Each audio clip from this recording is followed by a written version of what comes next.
Hello, people, and welcome back to the Sleepy Science Lab.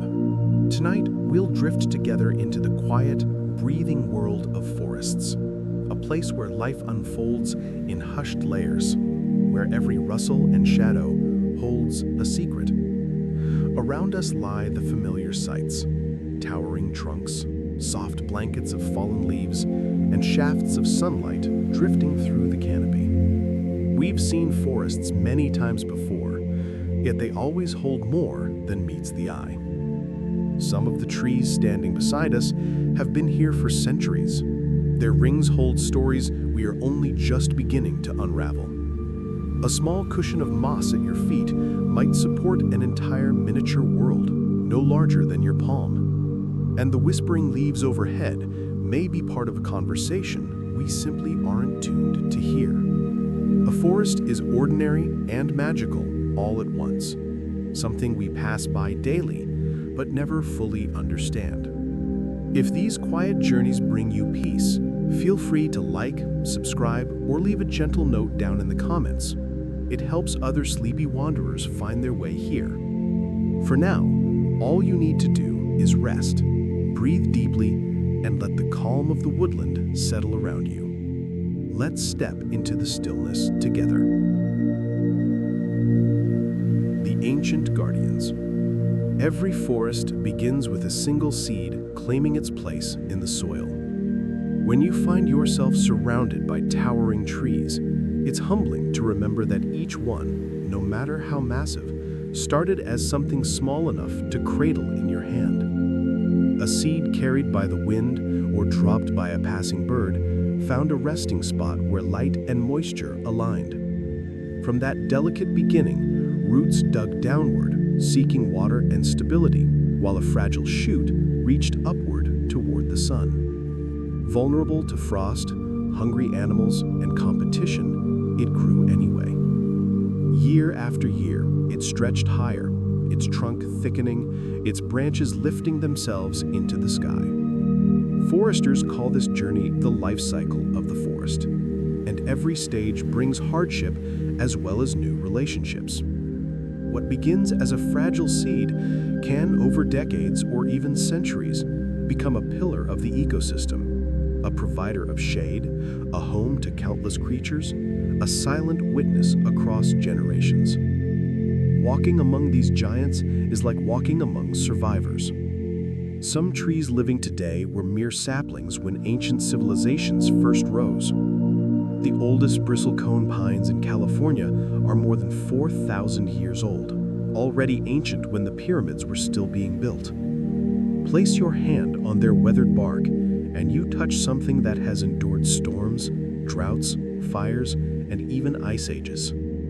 These elders grow slowly, sometimes adding only a hair's width of growth in an entire year. Their resin-rich wood resists decay and insects. Their rings serve as archives of Earth's climate, recording periods of drought and narrow bands and times of abundance in wider ones. These trees are living libraries, quiet keepers of deep time, whose presence gently presses against the present. The forest does not think in terms of the single tree, but the whole. The woodland web. Deep beneath your feet lies a hidden communication network.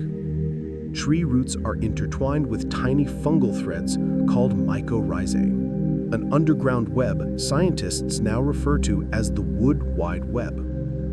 Through this system, trees exchange nutrients, water, and chemical signals. A large, well-established mother tree can send sugars to young saplings struggling in the shade.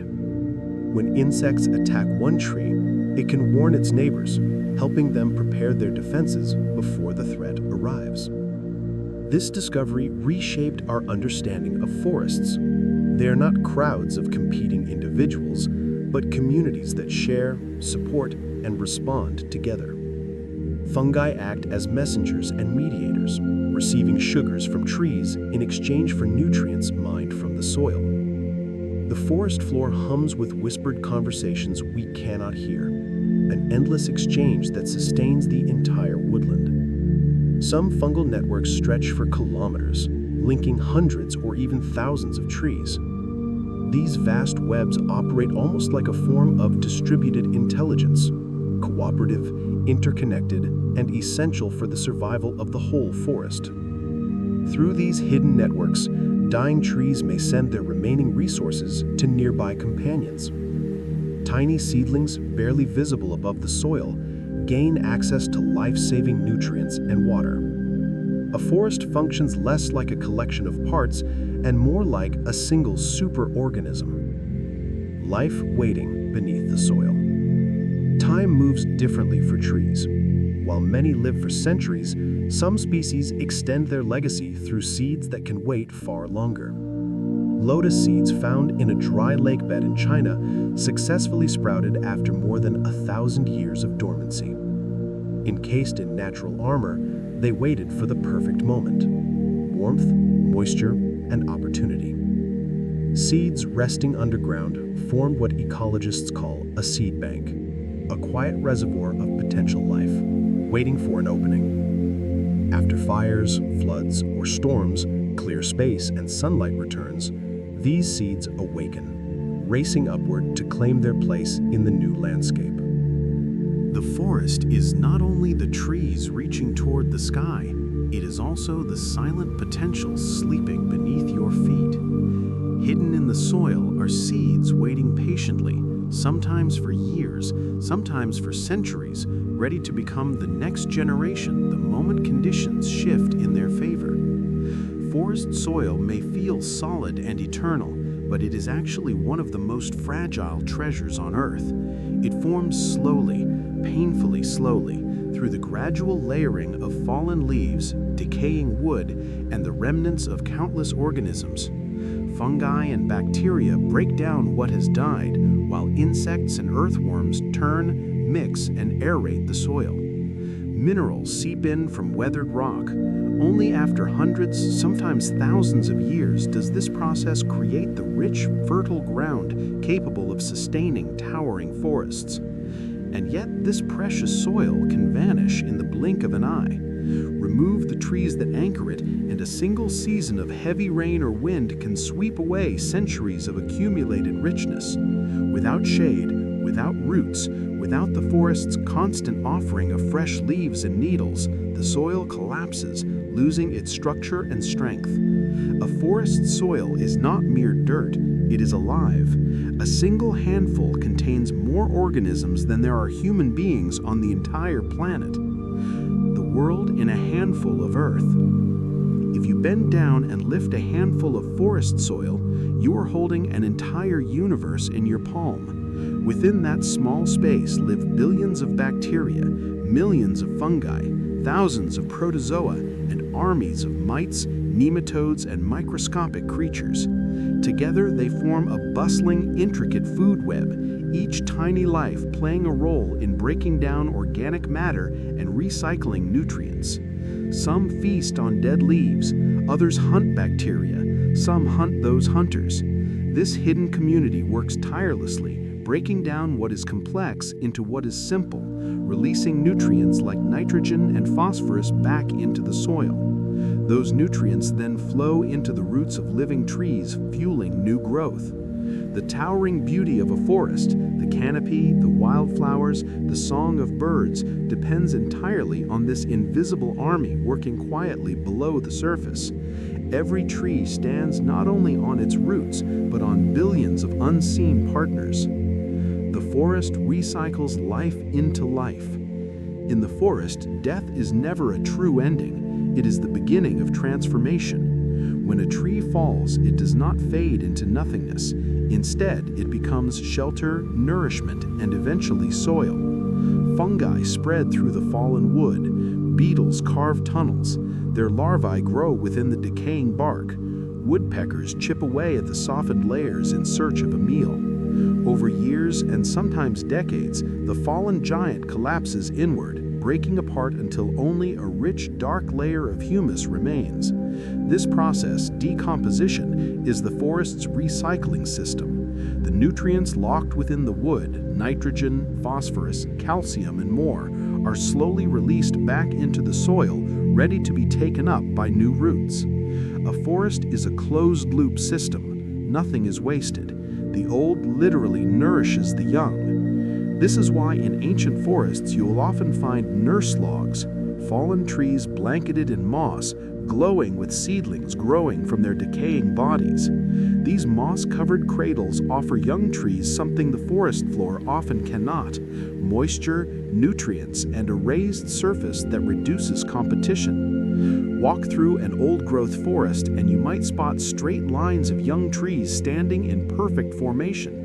These lines trace the shape of nurse logs that disappeared long ago, but once nurtured an entire generation of saplings. The forest remembers, even when the log itself is gone. Here, life and death move together, partners in a quiet, eternal dance. Where ancient forests hold their wisdom. Not all forests are the same. Old-growth forests, those that have grown undisturbed for centuries, hold a richness and complexity that younger planted forests cannot match. In these ancient woodlands, the canopy towers above, layered with younger trees and a diverse understory of shrubs, ferns, and herbs. Dead standing trees, known as snags, rise like silent sentinels, providing homes for woodpeckers, owls, and cavity-nesting birds. Fallen logs in every stage of decay lie scattered across the forest floor, each one supporting its own array of insects, fungi, and mosses. This structural diversity creates extraordinary biological diversity. Old-growth forests support more species, birds, mammals, insects, fungi, and plants than uniform, evenly aged plantations. Rare lichens, delicate mosses, and unusual fungi thrive only in the stable, humid, and sheltered microclimates of ancient woods. To enter an old-growth forest is to walk into a living cathedral. Every inch, every shadow, every whisper of wind speaks of centuries of uninterrupted growth. The last untouched forests. In a world reshaped by human hands, some forests remain untouched by axes or chainsaws. These primary forests still exist in remote corners across the globe, places too rugged, too distant, or too wild for extensive logging. In the Amazon, vast expanses of deep rainforest stretch beyond human reach. In Siberia, frigid boreal forests extend across icy landscapes where few people venture. Mountainous regions around the world hold pockets of ancient woodland protected simply by their steep cliffs and thin soils. These forests are irreplaceable. They contain relationships forged over millennia, soils with full depth and complexity, and genetic diversity shaped by countless generations. Scientists study these places to understand how ecosystems function when left entirely to nature. Standing in a forest that has never been cut is like glimpsing the earth as it was long before human civilization, a world wild, balanced, and entirely self-sustaining. Where the forest meets the open world. Some of the richest habitats in nature lie not deep in the forest, but at its edges. These transition zones, called ecotones, occur where woodland meets meadow, water, or open field. Here, sunlight pours in more freely than in the forest interior, encouraging a wide range of plants to grow, shade lovers and sun-seekers side by side. This plant diversity attracts more insects, which in turn draw birds, predators, and small mammals. Deer often graze in nearby meadows, retreating to the forest's shelter when danger approaches. Elk and other large animals rely on these edges for food, safety, and movement. The edge of a forest is more than a boundary. It's a zone of transformation. This edge effect helps explain why forests broken into smaller fragments often host very different species than large, continuous woodlands. When a once vast forest is divided, the amount of edge habitat increases dramatically. Some animals and plants flourish in these bright, varied border zones. But others, those that depend on the deep, undisturbed interior, begin to fade as their sheltered home shrinks. For conservationists, edge effects are a crucial clue. They reveal how a forest's shape and size determine the lives it can support. A forest is not a uniform stretch of green, but a mosaic of shifting conditions. Each part, from center to edge, tells its own ecological story, where giants shape the world below. Look upward, and you'll find the architects of this living world, the towering canopy trees. They are not just the tallest individuals, they are the forest's designers. Their crowns gather sunlight and cast shade, deciding which plants survive on the ground below. During storms, their leaves intercept rain, softening its impact and shaping how water flows into the soil. Even the pattern of erosion is influenced by their presence. In autumn, they shed vast blankets of leaves, feeding the entire decomposer community and replenishing the earth. When one of these giants falls, the forest responds instantly. A shaft of pure sunlight pierces the once shaded floor, igniting a race among waiting saplings and long dormant seeds. The gap becomes a nursery for new growth, a burst of regeneration triggered by a single fallen tree. Canopy trees are keystone structures. To understand a forest, you must first look up, for the life below is written in the patterns of light they cast. The secret kingdom above our heads.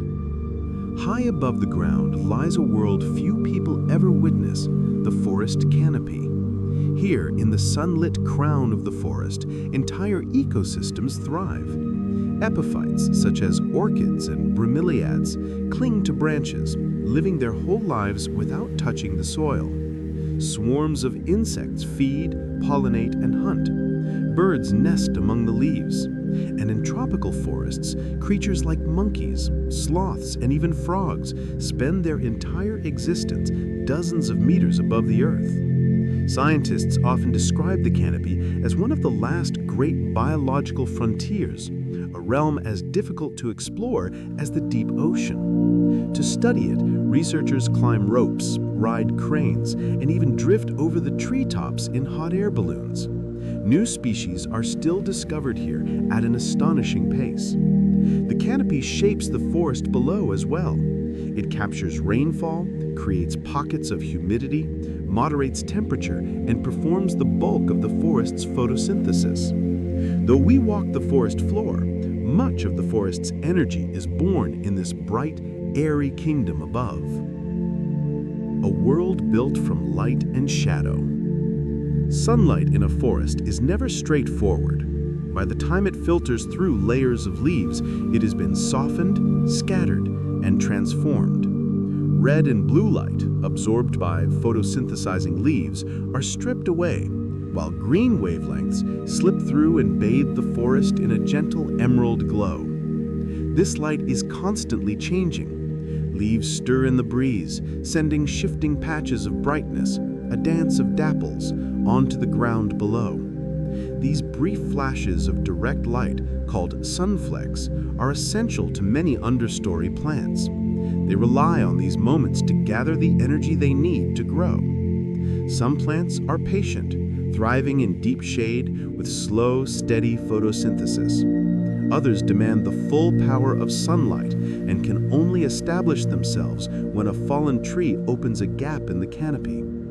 Thus, the forest floor becomes a patchwork of brightness and shadow, an ever-changing mosaic sculpted by shifting leaves, falling branches, and storms that open the sky. The vertical architecture of life. A mature forest is not just a group of trees, it is a vast layered structure, rising from soil to sky. Each level supports its own community. The canopy, bathed in sunlight, holds the crowns of the tallest trees. The subcanopy shelters smaller trees in dimmer light. The understory is filled with shrubs and young saplings adapted to shade. The herb layer carpets the ground with ferns, wildflowers, and grasses. The forest floor, blanketed in fallen leaves, teems with fungi, insects, and soil dwellers. This vertical complexity creates countless niches. Warblers flit through the canopy searching for insects, while thrushes forage among the leaf litter. Squirrels nest in high tree hollows, and mice burrow deep beneath the earth. Even temperature, humidity, and wind differ dramatically from the ground to the treetops. Forests are not flat landscapes, they are three-dimensional worlds filled with hidden corners and suspended pathways where life finds its place. The living carpet beneath our feet.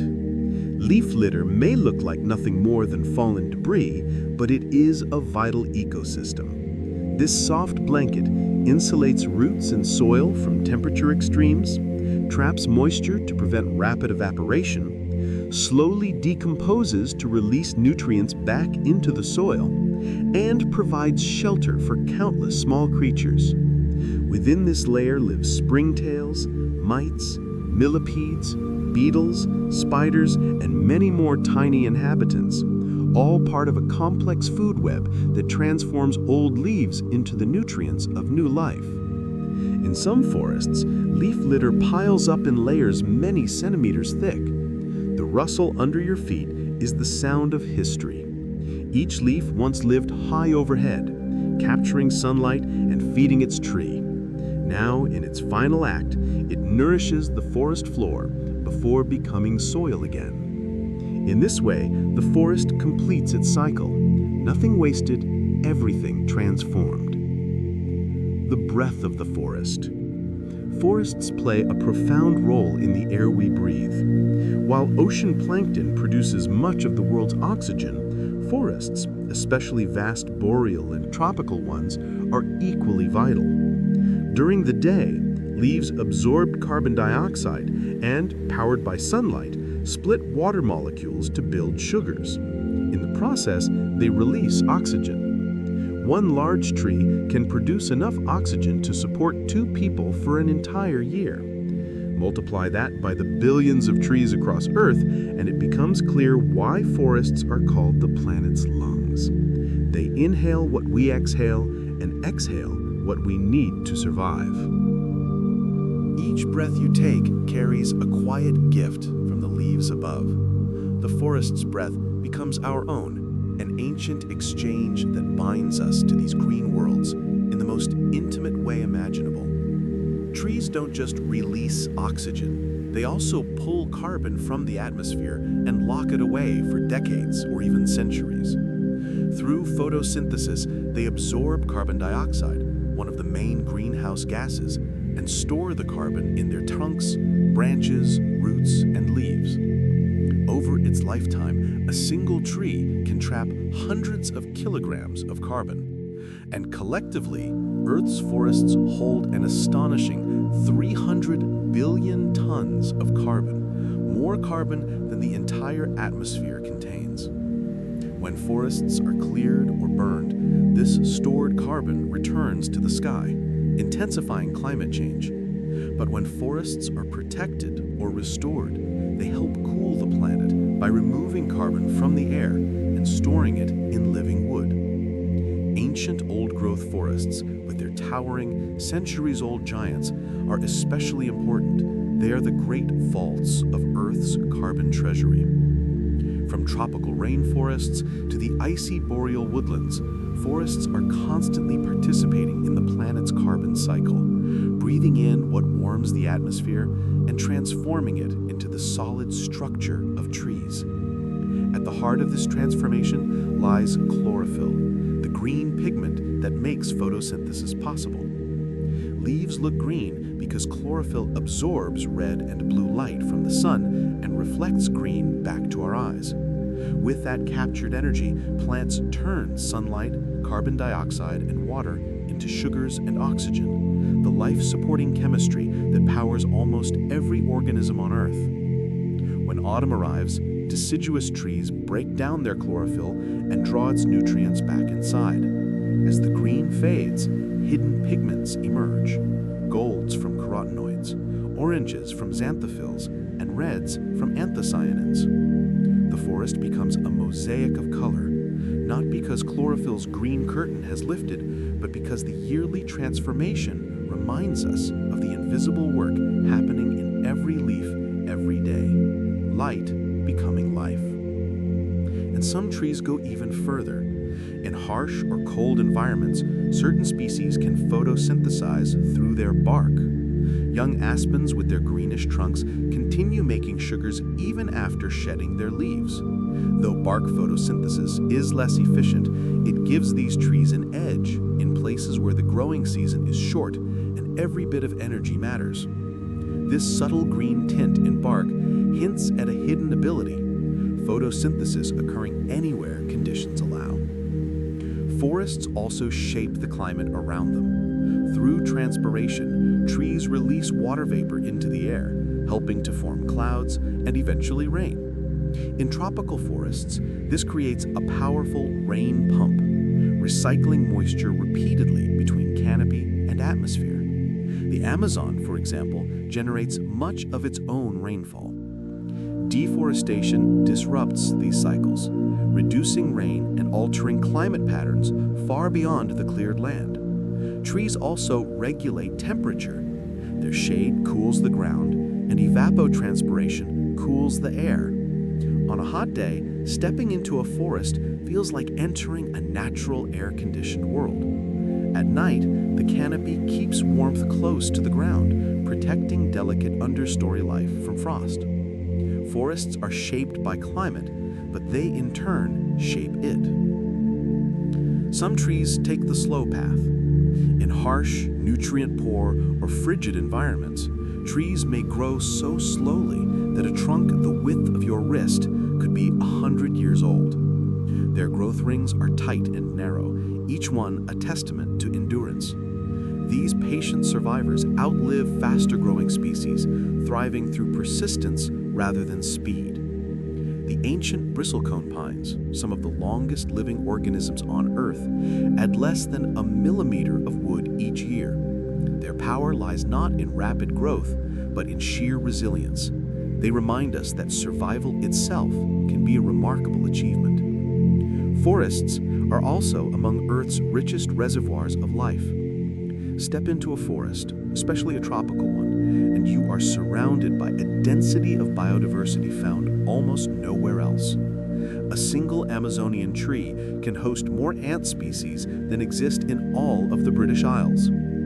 Temperate forests hold hundreds of birds, thousands of insects, and countless fungi, microbes, and plants.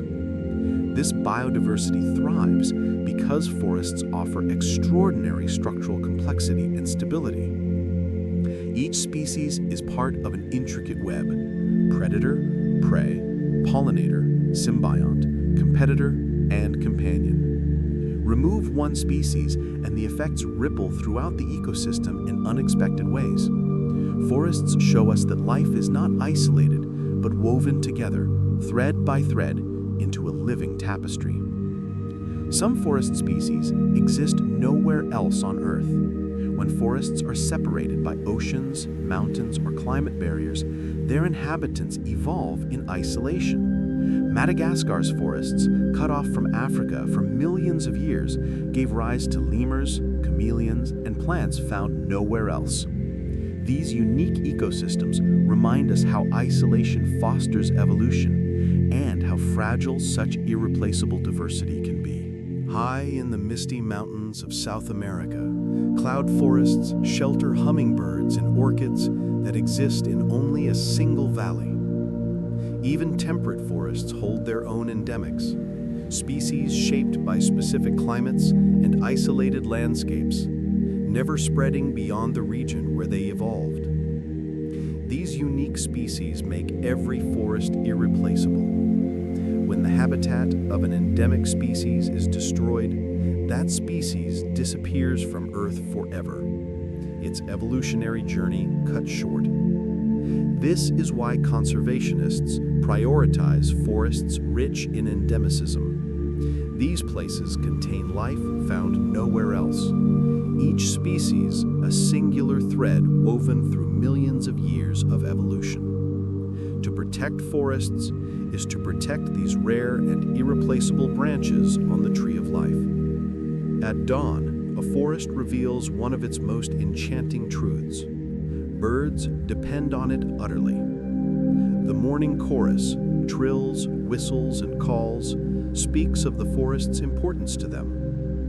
Trees offer countless nesting sites, from cozy hollows in old trunks to intricately woven nests high in the canopy.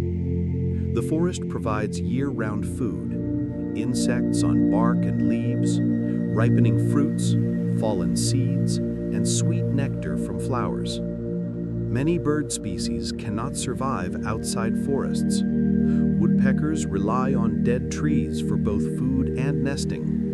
Warblers search for insects in specific layers of foliage. Owls silently glide through the understory, hunting rodents on the forest floor. Migratory birds rely on forests at every step of their long journeys. North American songbirds that breed in temperate woodlands spend winter in faraway tropical forests. When forests vanish at either end, these travelers disappear as well. Birds are living indicators of forest health. A decline in their numbers often signals deeper ecological trouble. Their voices are more than beautiful sounds. Each call is a sign of a functioning, thriving woodland community. Forests also sustain mammals of every size, from tiny shrews to towering bears. Small mammals scurry through the leaf litter, feeding on seeds, fungi, and insects. Squirrels gather nuts and unknowingly plant trees when they forget their caches. Rabbits and hares nibble on young shoots, while deer and elk shape the understory with their browsing. Predators, foxes, bobcats, coyotes keep herbivore populations in balance. At the top of the hierarchy, bears roam wide territories, eating everything from berries to fish. These large mammals help disperse seeds, recycle nutrients, and create disturbances that allow new growth to emerge. Their presence signals that a forest is healthy, wild, and expansive enough to sustain complex food webs. But many mammals need vast, continuous forests to survive. When forests are fragmented, populations become isolated, genetic diversity declines, and entire species may fade away. The mammals of a forest, from the smallest rodent to the largest bear, are essential threads in an ancient ecological community. Hidden beneath leaves and bark is the forest's largest population: insects. For every bird seen or mammal heard, thousands of insects go unnoticed. They are the silent majority, the pollinators, decomposers, builders, and predators that make forests function. Beetles burrow through dead wood, speeding decay. Caterpillars transfer plant energy into the animal world. Bees and wasps pollinate flowers, ensuring reproduction. Ants farm fungi, engineer soil, and defend territories. Even mosquitoes and flies, nuisances to us, feed countless birds and bats. Without insects, forests would unravel. Decomposition would slow, pollination would falter, and food webs would collapse. A single tree can host hundreds of insect species, each uniquely adapted to a single niche. To understand forests, you must understand insects, the tiny engines driving the entire system. Forests also nurture amphibians, creatures whose delicate skin demands moisture. Salamanders hide beneath logs and leaves, emerging at night to hunt. Many species live their entire lives in forest habitats, venturing into water only to breed. Frogs and toads rely on forest ponds for reproduction, then return to the woods to feed. Because amphibians breathe partly through their skin, they are extremely sensitive to pollution and ecosystem changes.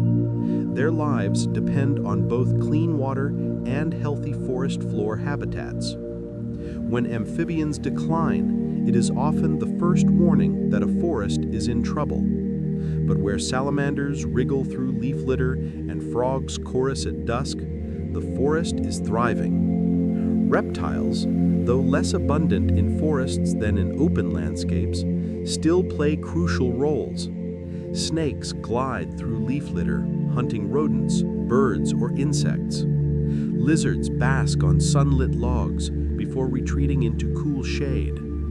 Turtles wander through understory vegetation or slip between forest ponds.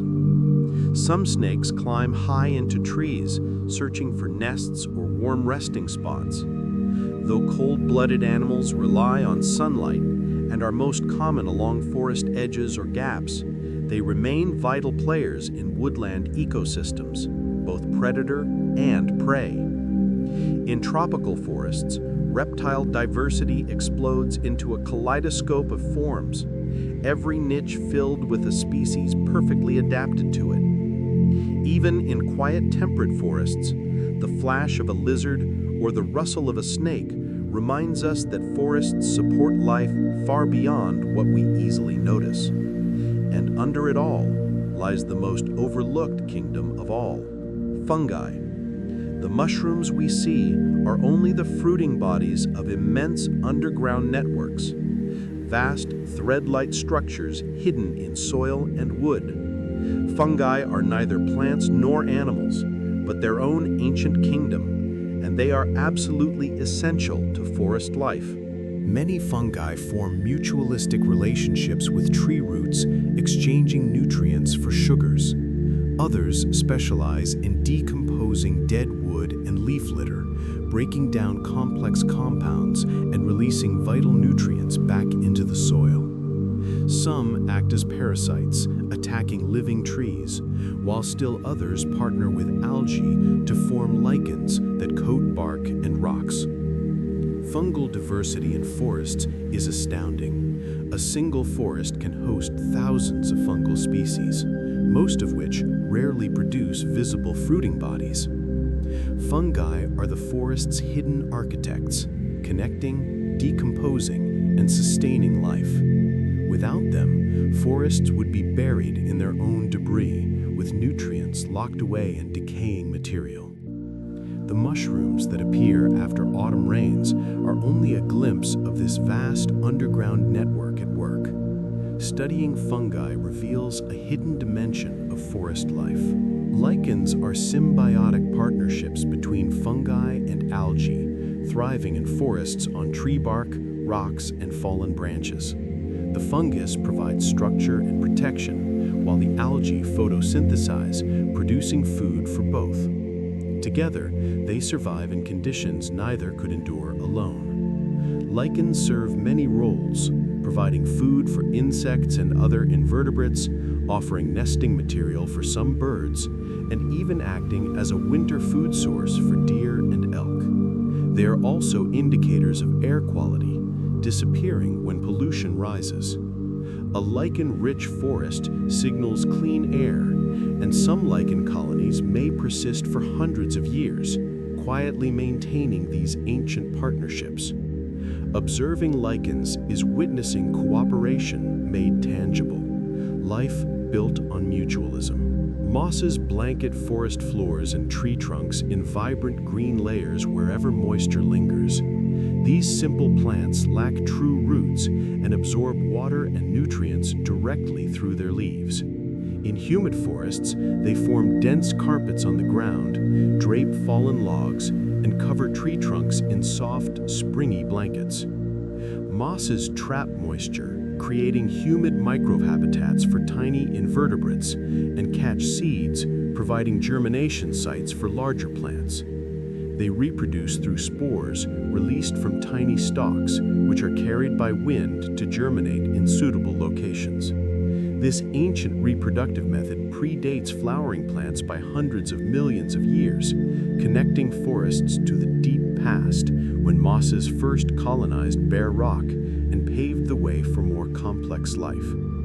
Watching a fern frond slowly unfurl is witnessing a process unchanged for hundreds of millions of years. Wildflowers in temperate deciduous forests bloom in brief, dazzling displays before the canopy fully closes. In early spring, sunlight reaches the forest floor, triggering ephemeral blooms. trillium, bloodroot, spring beauty, and violets that grow, flower, and set seed before shade returns. These spring ephemerals have evolved to complete their life cycle in this narrow window. Their fleeting beauty transforms the brown forest floor into a vibrant, hidden garden, attracting pollinators just emerging from winter dormancy. By early summer, most have died back, storing energy in underground bulbs and rhizomes to wait through the shaded months. Witnessing this fleeting spectacle is like discovering a secret treasure, visible only to those who arrive at exactly the right time. Forests are alive with sounds often unnoticed. Stand quietly and listen. The creak of swaying branches, the patter of falling acorns or pine cones, the rustle of small mammals through leaf litter, the buzz of insects, the distant drumming of a woodpecker, or the trickle of a hidden stream. Each sound tells a story, evidence of life and activity all around. Forests are never silent. They hum with quiet conversations. Different forests have distinct soundscapes. Tropical rainforests roar with insects, birds, and howler monkeys. Temperate forests offer subtler sounds with seasonal changes. Boreal forests may seem eerily quiet, interrupted only by a raven's call or wind through spruce needles. Learning to listen develops a deeper connection to the forest and its invisible life. Wind moving through trees creates another layer of forest music. Each tree produces its own tone. Pine needles whisper like distant water, quaking aspen leaves tremble softly, and broad oak and maple leaves produce a deeper rustling. Strong winds make branches creak, groan, or occasionally snap, adding punctuation to the continuous symphony. This music has no composer. It emerges from the interaction of air with leaves, branches, and trunks. Its tone varies with wind speed, direction, foliage density, and weather conditions. No two moments in a forest sound exactly alike. For millennia, humans have listened to this music, finding solace, inspiration, and a sense of connection to something larger. Wind in the trees is the forest's voice, speaking without words, but full of meaning. Birdsong signals territory and attracts mates. Each spring, forests awaken with song as birds return from migration or emerge from winter silence. Males sing to defend territories, warn rivals, and display their fitness to potential mates. Each species has its own distinctive song, learned from parents or instinctive, enabling birds to recognize their kind. Some songs are simple, repeating phrases, while others are elaborate compositions lasting minutes. Together, these voices create the dawn chorus, an extraordinary surge of song in the hour after sunrise when birds are most vocal. Learning to identify birds by sound opens a new dimension of forest life. You will hear far more than you see. The flute-like melody of a thrush, a warbler's buzzing trill, or the resonant drumming of a woodpecker become recognizable signatures. Birdsong is communication we can eavesdrop on, revealing glimpses into the lives and concerns of forest inhabitants. The forest speaks in many languages, and birdsong is among the most beautiful. Frogs join the forest symphony in wetlands and pools. In spring, as snow melts and pools fill, male frogs call to attract females, from deep croaks to high-pitched peeps. In the right conditions, hundreds or thousands of frogs may call together, creating a deafening chorus that fills the night. These breeding gatherings take place in vernal pools, temporary wetlands that dry by summer and lack fish predators, making them perfect nurseries. The frog chorus is a primal symphony, announcing the return and abundance of life. Each male inflates his vocal sac and repeats his call, varying pitch and rhythm to create a layered, pulsing sound. Listening to this chorus is hearing one of Earth's oldest sounds, a ritual repeated for hundreds of millions of years, linking present forests to ancient swamps and the dawn of terrestrial life.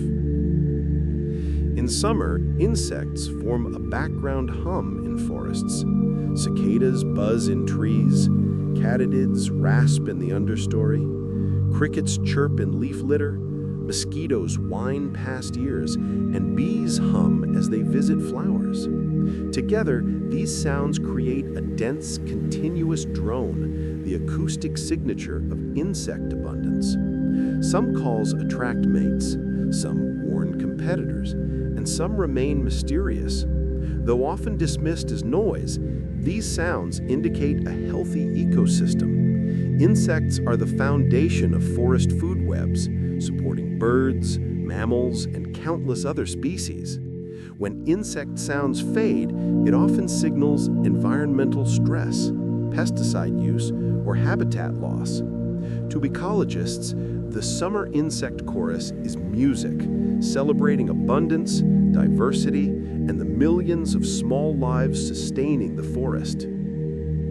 Trees themselves also make sounds, though we rarely notice. They creak and groan as winds sway their branches. In cold weather, freezing water in trunks can snap, and during drought, cavitation in xylem produces popping sounds.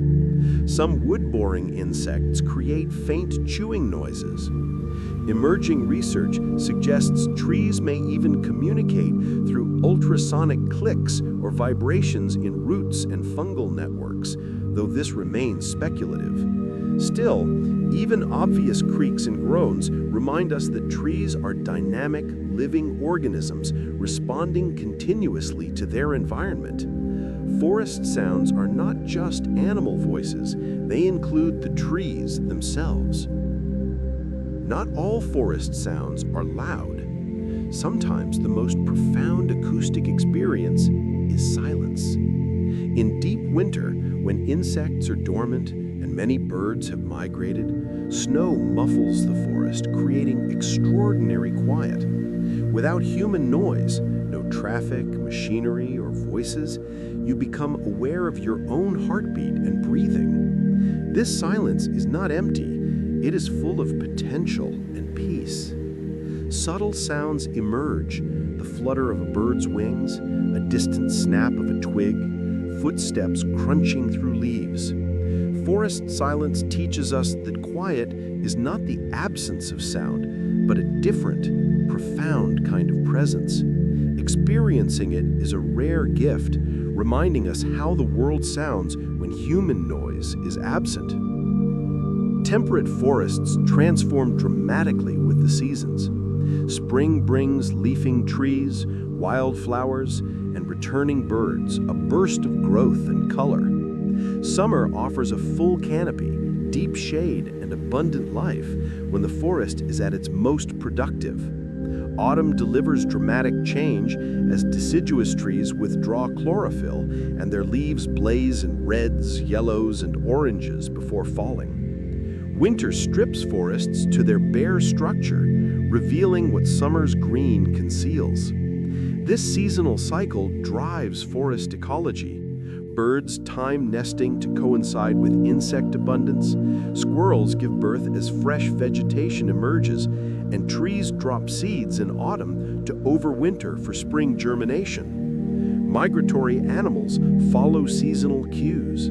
The forest is a dynamic stage, its appearance and function shifting throughout the year. Deciduous trees shed leaves to survive winter. Autumn leaf fall is spectacular, but it serves a practical purpose. Leaves are costly to maintain, requiring water even when cold or darkness prevents photosynthesis. With water often frozen in soil, trees shed leaves and enter dormancy, conserving resources until favorable conditions return. At the point where a leaf stem meets the twig, a special layer of cells called the abscission layer forms, sealing off the connection. The leaf, no longer supplied with nutrients, dies and eventually falls. This process allows trees to survive freezing winters that would otherwise damage or destroy leaves. Evergreen conifers, by contrast, retain their needles, protecting them with waxy coatings and antifreeze compounds. Both strategies have their benefits. Deciduous trees grow rapidly during summer with their large, efficient leaves, while evergreens can photosynthesize year-round whenever conditions allow. Watching leaves fall is witnessing survival in action, the tree sacrificing parts of itself to endure harsh months ahead.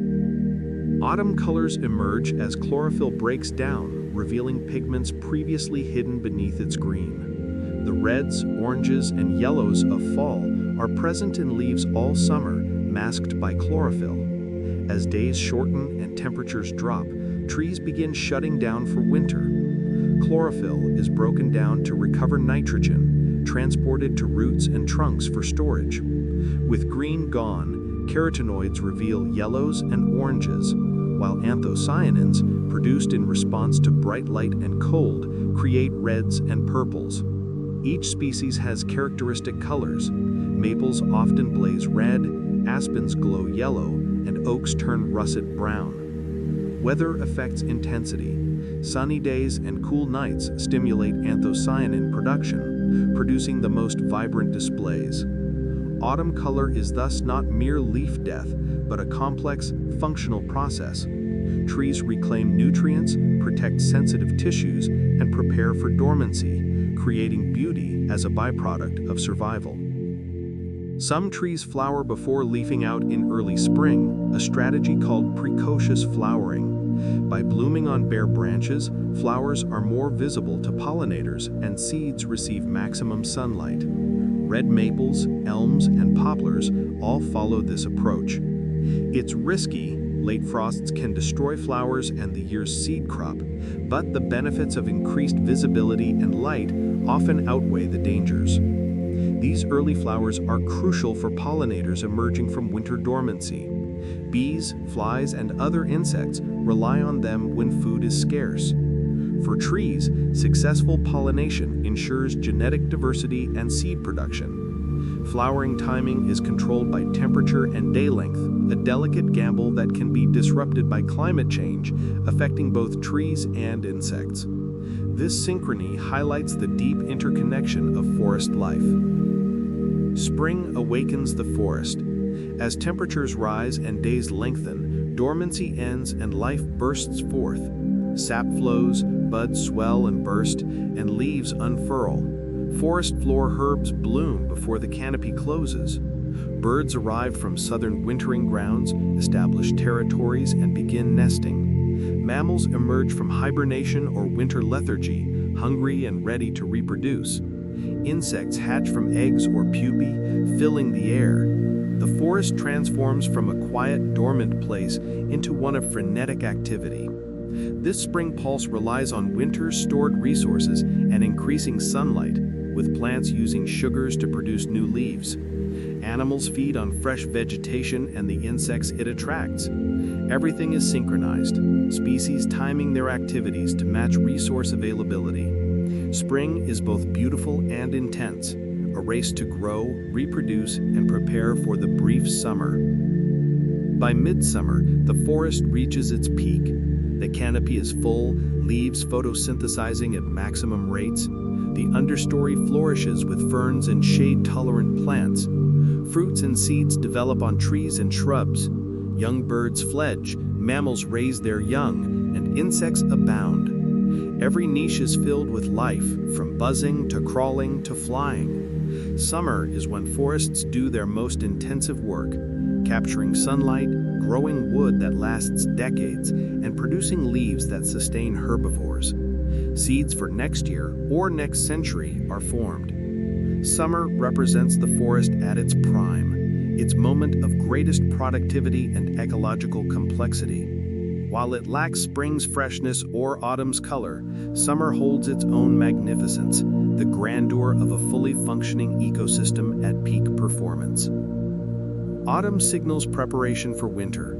Deciduous trees withdraw nutrients from leaves, shutting down photosynthesis. Nuts and fruits ripen and fall, feeding animals that store food or fatten for lean months. Migratory birds head south, leaving only year-round residents.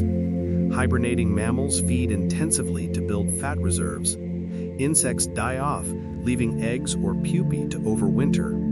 Annual plants set seed and complete their life cycles. Autumn is a season of transition and preparation. The forest responds to the coming cold, following patterns refined over millions of years. For humans, autumn offers beauty and a gentle melancholy, but for the forest, it is a practical season, shutting down non-essential functions to survive winter. The brilliant foliage we admire is nature's survival strategy made visible. Winter transforms the forest. Deciduous trees stand bare, revealing their structure. Snow blankets the ground and weighs down branches. Many animals have migrated or hibernate, making the forest appear empty and quiet, but life continues more slowly. Evergreens photosynthesize on warm, sunny days. Chickadees and nuthatches search bark for insects. Deer browse twigs and bark. Under snow, small mammals tunnel through leaf litter, insulated from the cold. Winter is a test. Trees and animals that prepared successfully survive. Those that failed often do not. Winter acts as nature's pruning season, removing the weak and ensuring spring's abundance benefits the best adapted. Though harsh, winter is essential for forest health. Visiting a winter forest reveals its essentials, a study in endurance and form, stark yet beautiful. Where you can direct a voice, create realistic dialogue, and so much more. Edit these placeholders to get started. In a year with plenty of rain and sunlight, a tree adds a wide growth ring, while drought years produce narrow rings. Fire scars appear as layers of charred wood, and insect outbreaks or disease can result in multiple thin rings, signaling periods of struggle. By studying these patterns, scientists reconstruct past climates, tracing wet and dry periods over centuries or even millennia. This field, known as dendrochronology, transforms trees into living history books. The oldest trees hold records spanning thousands of years. Bristlecone pines, with precisely datable rings, have helped calibrate radiocarbon dating and revealed climate patterns dating back to the end of the last ice age. Even dead wood preserved in bogs or caves extends the record further. Each ring tells the story of its environment, a year in the life of the tree and the world around it. When a large tree falls, particularly in storms, its roots often lift soil and rocks, forming depressions where the roots were and mounds where they lie exposed. Ecologists call these tip-up mounds, which create diverse microhabitats on the forest floor. The mound offers dry, well-drained conditions, while the pit collects water and organic matter. Different plants colonize each microhabitat, boosting overall diversity.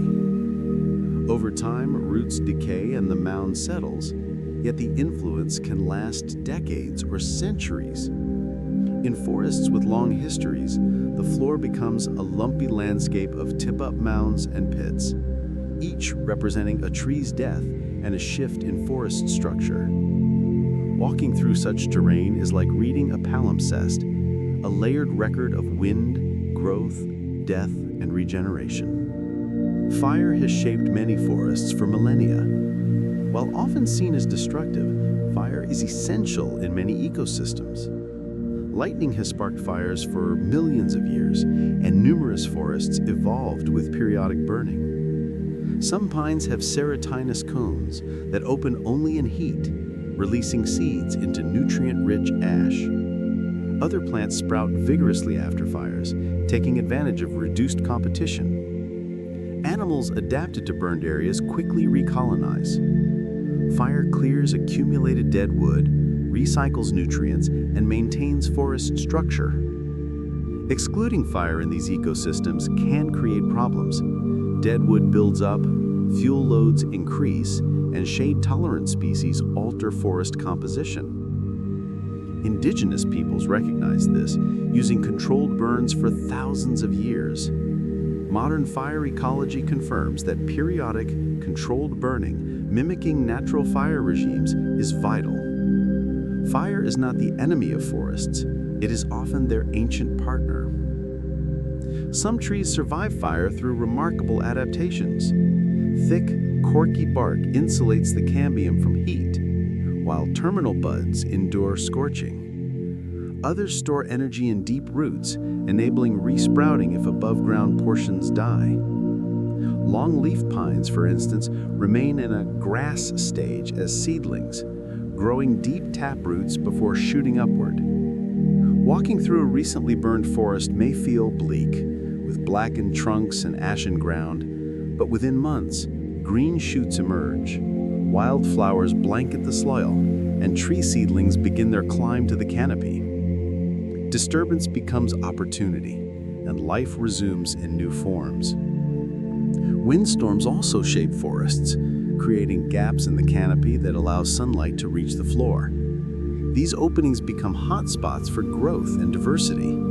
Suppressed saplings shoot upward, light-demanding species germinate from seed banks, and early successional plants like raspberries and fireweed appear. Each gap provides habitat distinct from the surrounding mature forest, increasing overall diversity. Natural disturbances maintain forests in healthy, dynamic states. Scientists now apply this understanding in forestry, using small clear-cuts or thinning to mimic natural gap formation. Windthrow demonstrates that forests are not static. They are constantly changing at small scales to remain stable at large ones. Ecological succession gradually transforms forests over time. An abandoned field does not remain bare. Grasses and annual weeds appear first, followed by shrubs and pioneer trees such as birch, aspen, or pine. These fast-growing, sun-loving species prepare the ground for shade-tolerant trees like maple, beech, or hemlock. Over decades or centuries, pioneers are replaced, forming mature forests. Even so-called climax forests are not static. Natural disturbances reset succession locally, creating a mosaic of forest stages. Succession is nature's way of healing, ecosystems recovering and rebuilding complexity. Walking from a field through young woods to old growth is a journey through successional time, seeing the forest's past, present, and future. Old-growth forests possess structural features absent in younger woods. Trees reach massive sizes, some approaching species maximum potential. Standing dead trees, or snags, provide cavities for nesting and hunting perches. Fallen logs litter the ground in all stages of decay, some freshly fallen, others moss-covered and crumbling, creating habitats and recycling nutrients. The forest canopy is uneven, with gaps left by old trees, creating a patchwork of ages and light conditions. Large, spreading crowns on mature trees reveal decades of growth without close competition. These structural features provide habitats that younger, uniform forests cannot. Cavity nesting birds rely on large snags. Salamanders shelter under decaying logs, and lichens requiring stable bark surfaces need old trees. The complexity of old-growth forests, with its layers and diversity of conditions, supports species assemblages found nowhere else. Once destroyed, these forests take centuries to recover, if they ever do. Old-growth forests are irreplaceable on human timescales, living monuments to time itself. Walking through one is a journey through a realm where time operates on scales we can scarcely imagine. Spending time in forests promotes healing and mental well-being. Research confirms what many intuitively feel. Forest time reduces stress, lowers cortisol, decreases blood pressure, and improves mood. The Japanese practice of Shinrin-yoku, or forest bathing, emphasizes mindful immersion in nature, engaging all senses. Participants report reduced anxiety and improved well-being, and measurable effects show up in hormone levels, heart rate variability, and immune function. Forests offer an escape from urban noise, visual complexity that allows mental rest, and natural rhythms that relax the body. Simply being in a forest helps our nervous system reset in ways modern life rarely permits.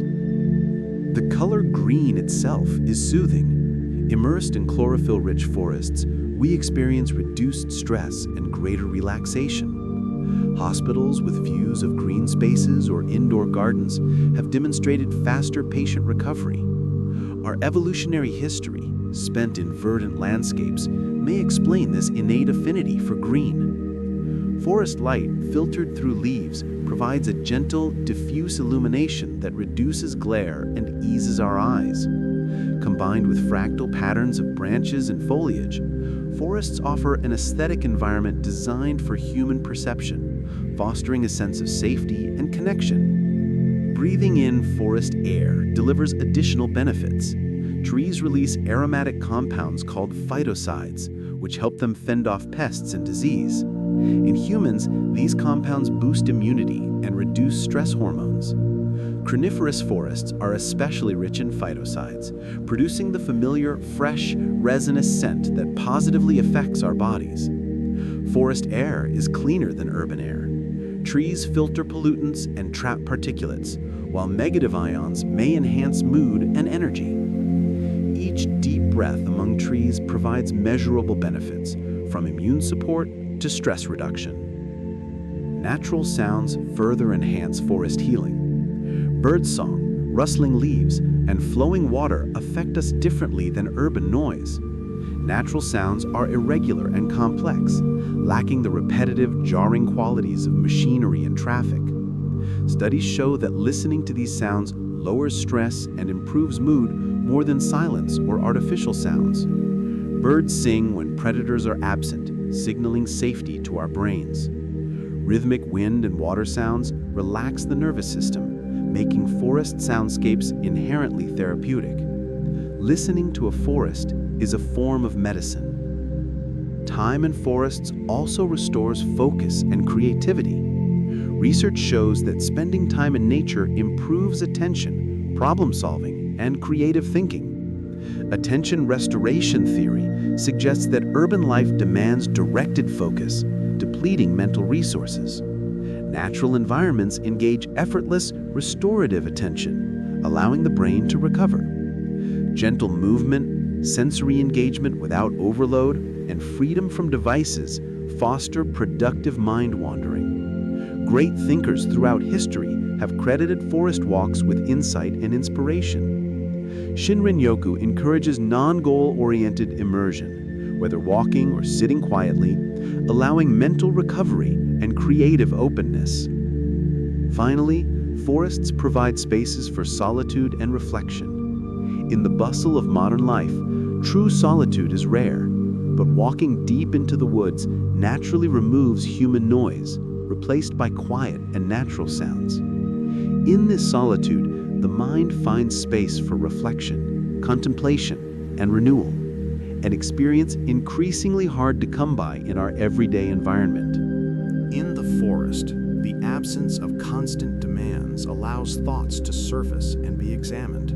In these quiet moments, important realizations often emerge, insights that were always present but buried under the noise and busyness of daily life. Many spiritual traditions recognize this, encouraging retreats to wild places. Forests provide not only physical solitude, but also psychological space, a permission to step off the treadmill of life and simply exist. Here, there is no expectation to perform or produce. One can sit, walk, or stand without a schedule. This freedom is rare and valuable, fostering genuine rest and the deep thinking that only comes when we slow down. Forests are sanctuaries not just for wildlife, but for the human soul, offering the solitude necessary for self-reflection and awareness. Some plants grow entirely on other plants without harming them. In forests, especially tropical ones, many species never touch the ground. These epiphytes use trees for support, absorbing moisture and nutrients from rain, dust, and decaying plant matter. Orchids, bromeliads, ferns, and mosses commonly grow as epiphytes. Some have elaborate adaptations. Tank bromeliads, for instance, collect water in their leaf bases, creating miniature aquatic ecosystems for mosquito larvae, tadpoles, and other creatures. Epiphytes enhance forest diversity by adding vertical habitat, providing food and shelter for insects, nesting material for birds, and water sources for canopy animals. Their presence indicates healthy, mature forests with stable conditions, while temperate forests feature mostly mosses and lichens as epiphytes. Tropical forests can host hundreds of epiphytic species on a single tree, turning each tree into a vertical garden. Forest life thrives in 3 dimensions, maximizing habitat availability. Mycorrhizal relationships are ancient, possibly 400 million years old.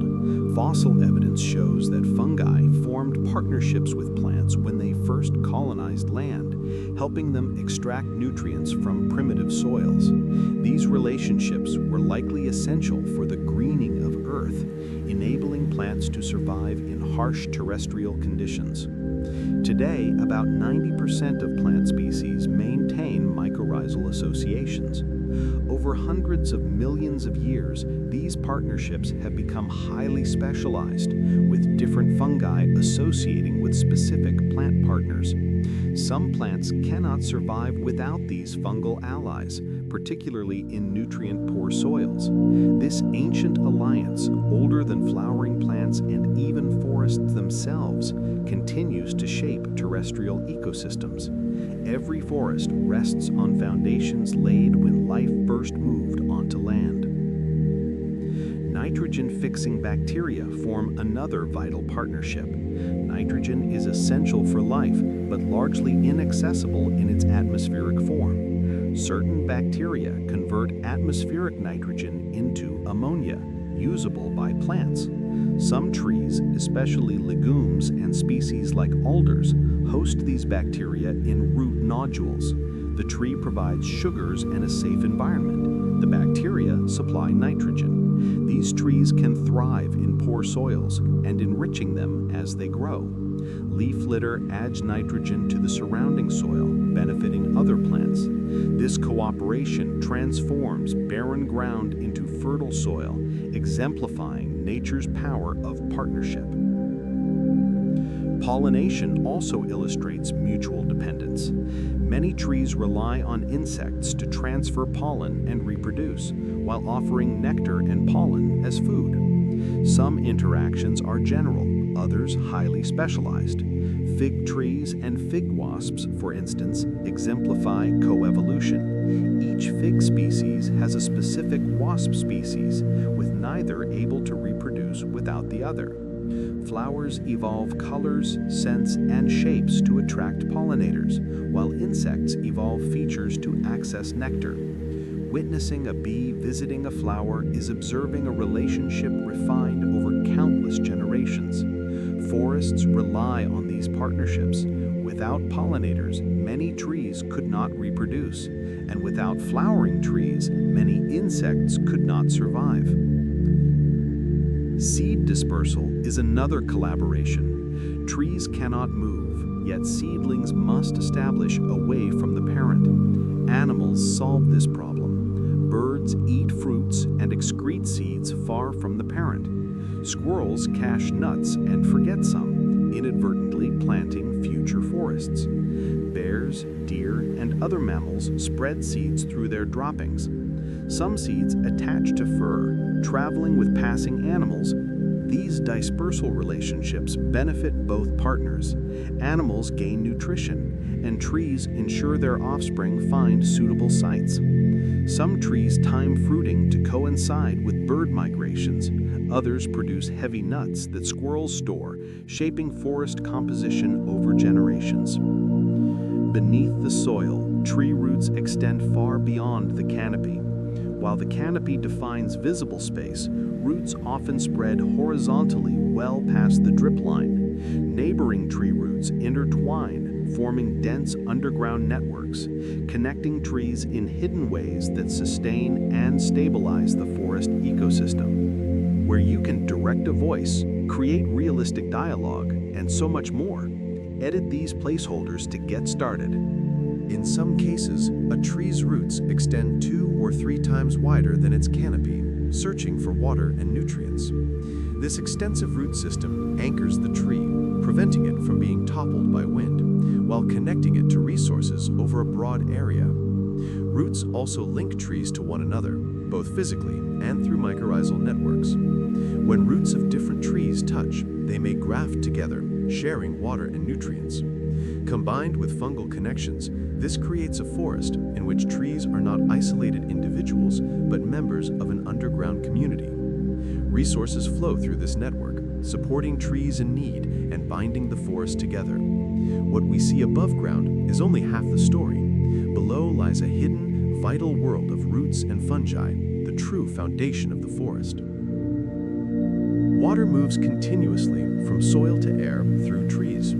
A tree acts as a natural pump, absorbing water through its roots, transporting it up the trunk via xylem vessels, and releasing it from leaves through a process called transpiration. Evaporation from leaves pulls water upward like sucking through a straw. The amount of water moved is immense. A large tree can transpire hundreds of liters per day, releasing vapor into the atmosphere.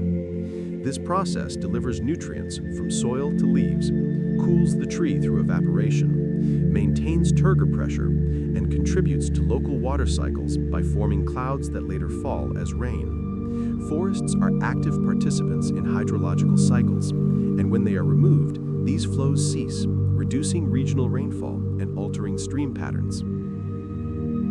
Trees also communicate through chemicals in the air. When herbivores attack leaves, trees produce defensive compounds that make their foliage less palatable or even toxic.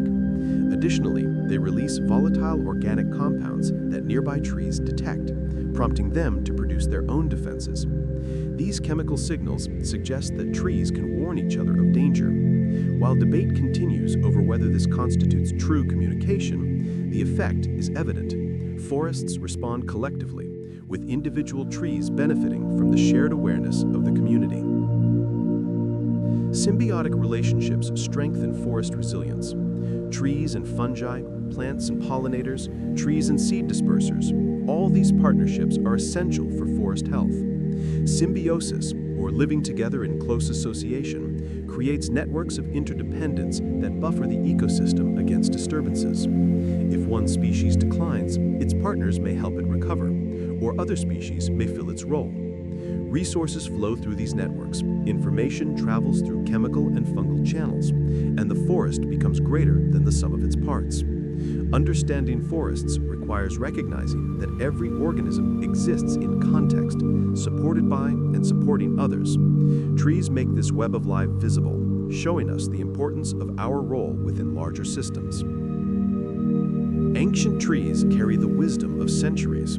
Some trees alive today sprouted before recorded history. They have stood through the rise and fall of civilizations, wars, technological revolutions, and environmental change. Bristlecone pines and other long-lived species record climate history in their rings, spanning millennia. Standing beside such a tree puts human lifespans into perspective, reminding us that we are brief visitors in a much longer story. These ancient trees are living monuments to endurance and patience, demonstrating that slow, steady growth often outlasts hurried efforts, and that survival sometimes simply means persisting year after year, ring after ring. Trees grow toward light, constantly adapting. Branches orient toward sunlight, a phenomenon called phototropism. Seedlings in deep shade wait patiently until a gap appears, then surge upward to capture the light. This responsiveness shows that trees, though rooted in place, are dynamic, sensing and adjusting to their environment. Their growth toward light serves as a powerful metaphor. Patience, persistence, and intelligent adaptation can allow us to thrive even in challenging circumstances. Every curved trunk and reaching branch tells a story of challenge met with resilience. A single tree supports thousands of other organisms. Its bark hosts lichens, mosses, and insects. Its leaves feed caterpillars that become bird food. Flowers provide nectar and pollen. Seeds feed mammals. Cavities shelter birds and bats. Roots partner with fungi and bacteria. Dead branches feed decomposers. The tree moderates temperature and humidity, creating favorable conditions for many species. One mature tree functions as a living ecosystem, demonstrating interdependence. It reminds us that no organism, including humans, survives alone. Trees make this web of life visible, showing us the importance of our role within larger systems. Where you can direct a voice, create realistic dialogue, and so much more. Edit these placeholders to get started. Are we supporting others? Are we creating spaces, literally or metaphorically, where life can flourish? Trees show us by example that one of the greatest contributions may simply be to stand firm and offer shelter, food, and support to those in need. Forests teach patience through their slow rhythms. In a world obsessed with instant results, forests operate on different timescales. A tree takes decades to mature, centuries to reach full size. Forests develop over generations, gradually building the complexity that defines mature woodlands. You cannot rush a forest.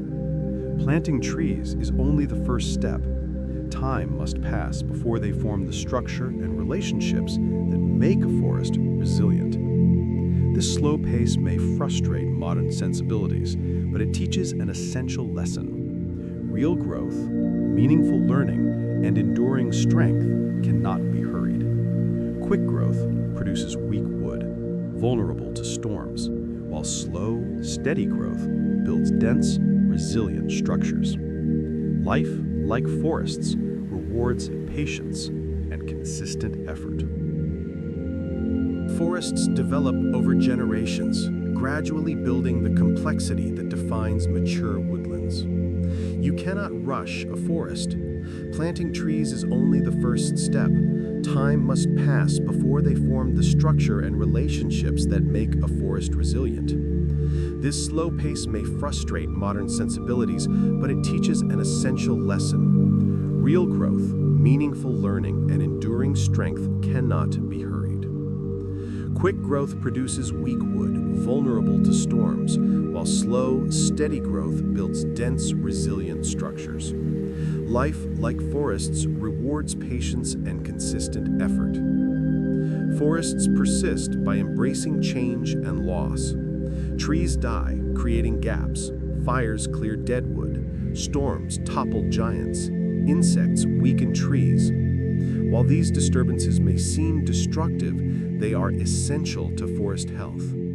Each event creates opportunities for renewal, maintaining diversity and resilience. The forest does not resist change, it flows with it. Fallen trees become nurse logs. Burned forests regenerate more diverse than before. Nothing is wasted, everything transforms.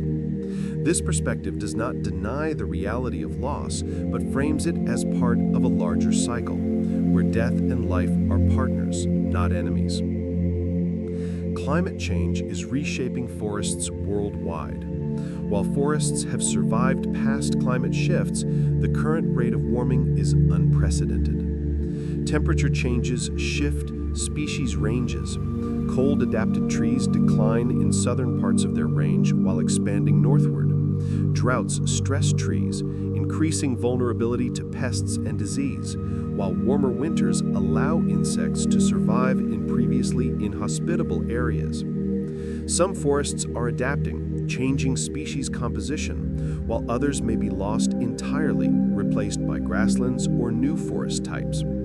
Human activities, such as habitat fragmentation, further complicate forest adaptation. The forests we love may look very different in coming decades, teaching hard lessons about the consequences of rapid environmental change. Protected areas preserve forests for future generations. National parks, wilderness areas, nature reserves, and indigenous territories safeguard forests from clearing and logging. These areas protect biodiversity, maintain watersheds, store carbon, and provide spaces for people to experience nature.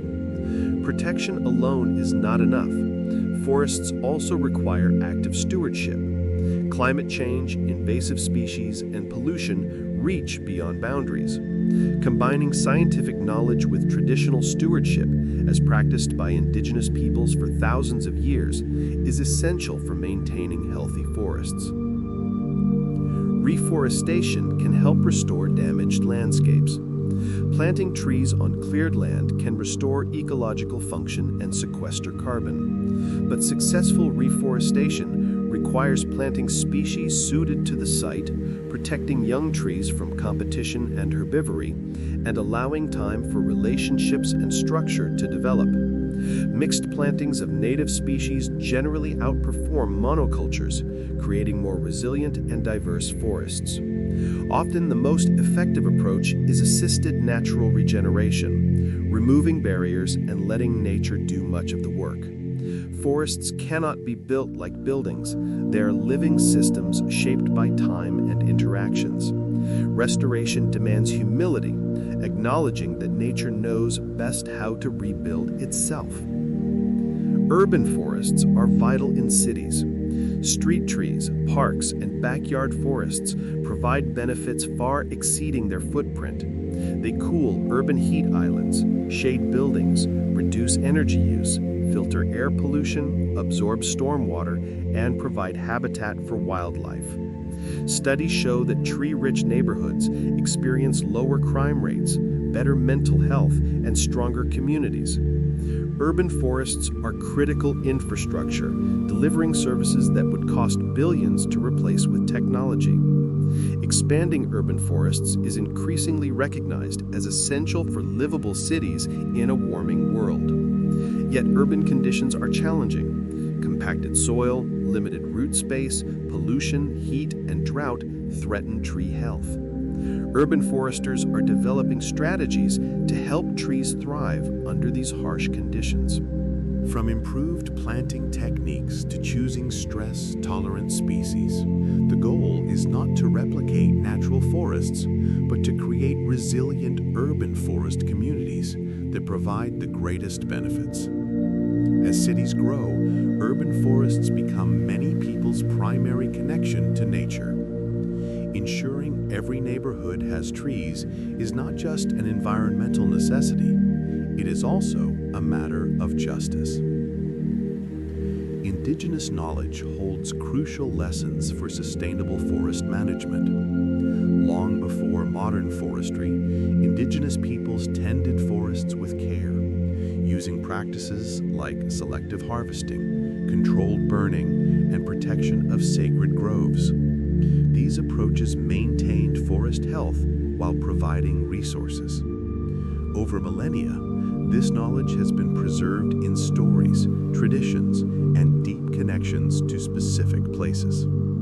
Today, science increasingly recognizes its value. Forests managed by indigenous communities often host higher biodiversity and store more carbon than many protected areas. Respecting indigenous rights and integrating traditional ecological knowledge is both ethical and practical.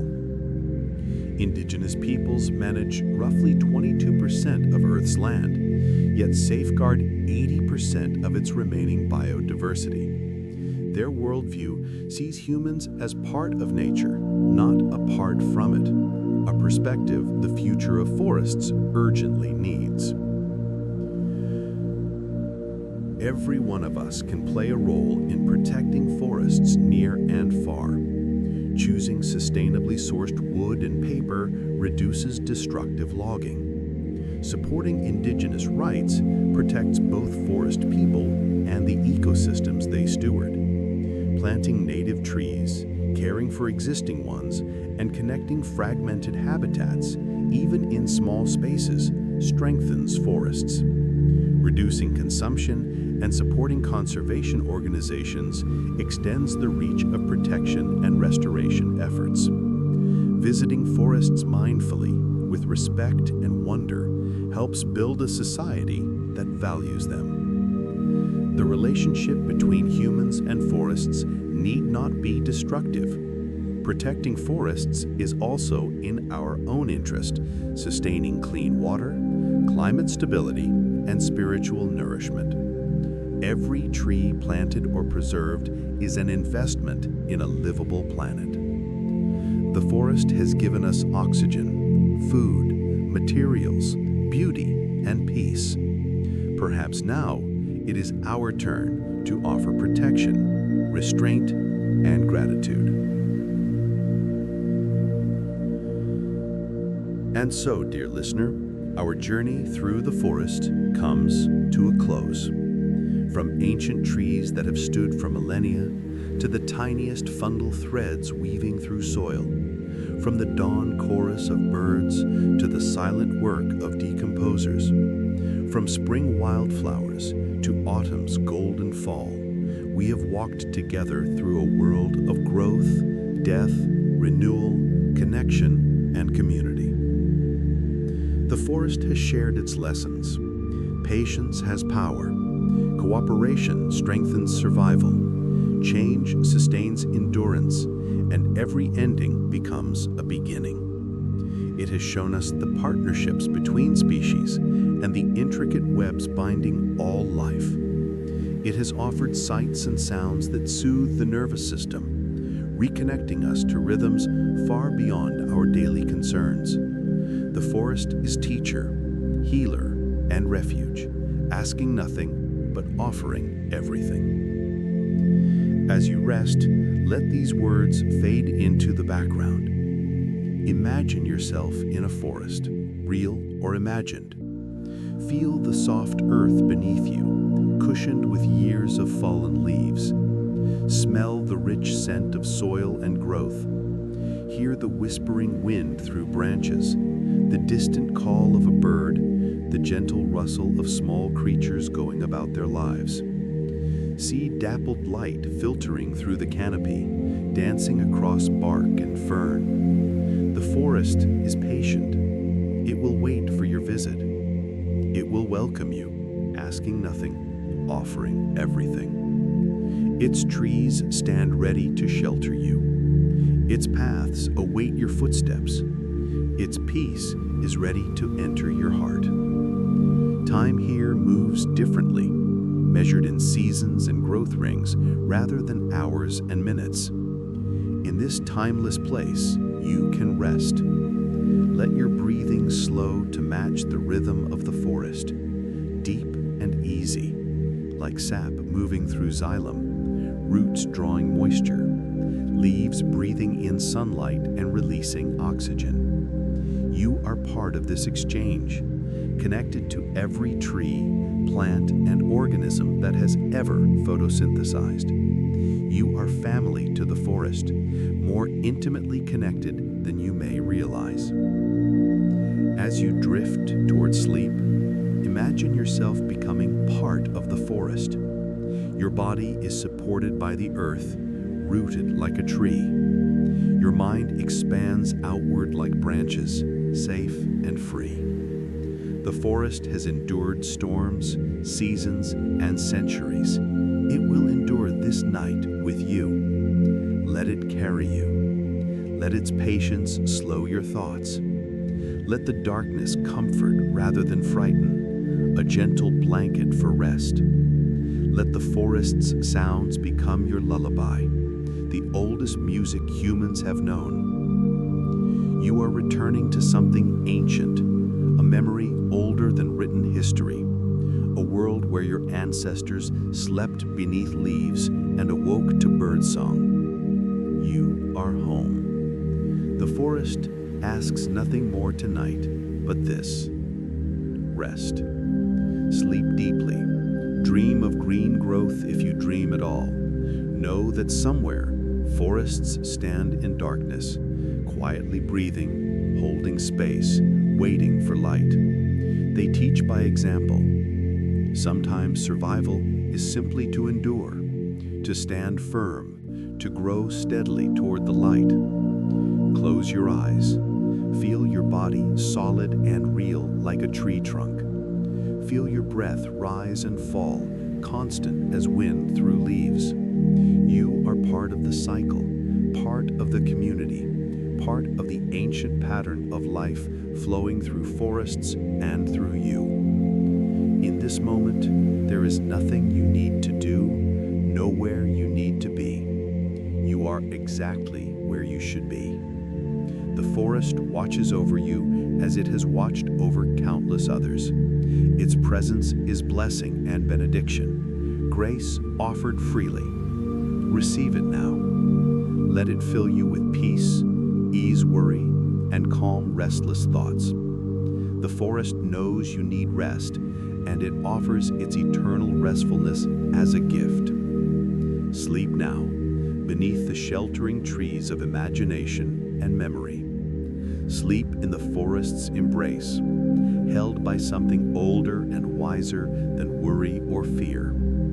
Sleep deeply and peacefully, knowing you are part of something vast and beautiful.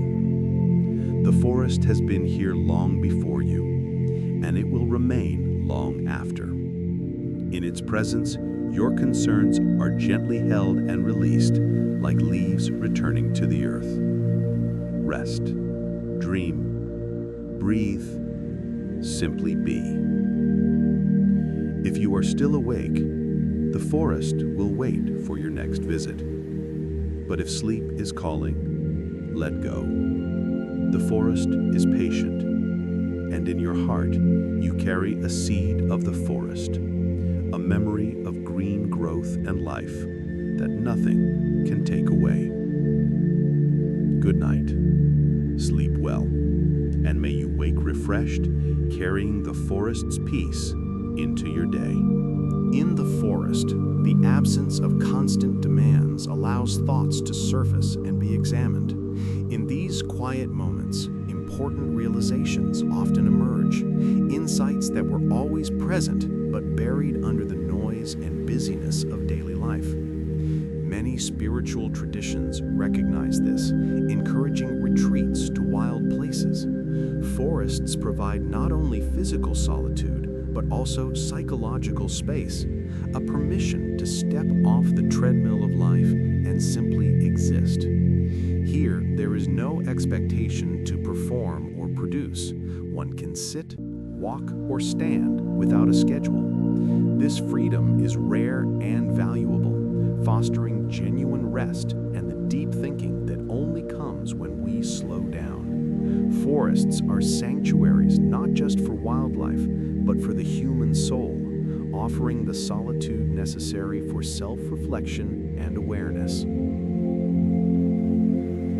Some plants grow entirely on other plants without harming them. In forests, especially tropical ones, many species never touch the ground. These epiphytes use trees for support, absorbing moisture and nutrients from rain, dust, and decaying plant matter. Orchids, bromeliads, ferns, and mosses commonly grow as epiphytes. Some have elaborate adaptations. Tank bromeliads, for instance, collect water in their leaf bases, creating miniature aquatic ecosystems for mosquito larvae, tadpoles, and other creatures. Epiphytes enhance forest diversity by adding vertical habitat, providing food and shelter for insects, nesting material for birds, and water sources for canopy animals. Their presence indicates healthy, mature forests with stable conditions, while temperate forests feature mostly mosses and lichens as epiphytes. Tropical forests can host hundreds of epiphytic species on a single tree, turning each tree into a vertical garden. Forest life thrives in 3 dimensions, maximizing habitat availability. Mycorrhizal relationships are ancient, possibly 400 million years old. Fossil evidence shows that fungi formed partnerships with plants when they first colonized land, helping them extract nutrients from primitive soils. These relationships were likely essential for the greening of Earth, earth, enabling plants to survive in harsh terrestrial conditions. Today, about 90% of plant species maintain mycorrhizal associations.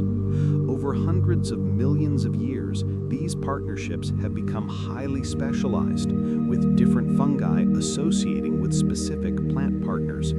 Some plants cannot survive without these fungal allies, particularly in nutrient-poor soils.